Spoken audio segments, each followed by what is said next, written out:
So there's really a couple of things, and they relate to the 5 priority areas that I mentioned earlier. But to sort of boil it down to, you can't defend what you can't see.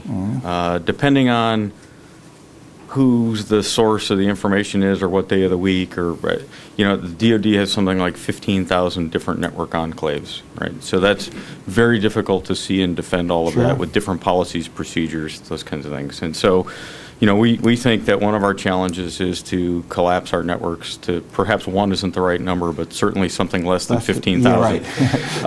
And then to build a workforce that's trained and certified to do not just one kind of network operation, but many. We're working toward concepts of active cyber defense, right? So rather than just defending at the boundary, right, we're working on the capability, capacity, situational awareness authorities to be able to do active defense, to be more proactive, and to be able to react appropriately very quickly. What the challenge is that the time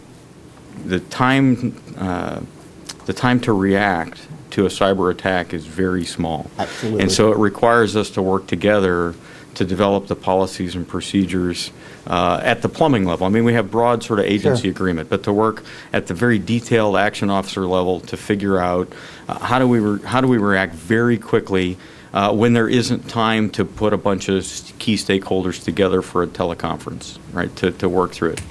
When there's time, certainly you want to do that level of collaboration, but what we need to be working toward is how do we do that, how do we empower that, how do we enable that when you don't have time for that level of coordination, but you want to react quickly to make sure that a piece of the network doesn't go down, a piece of the critical infrastructure isn't taken out.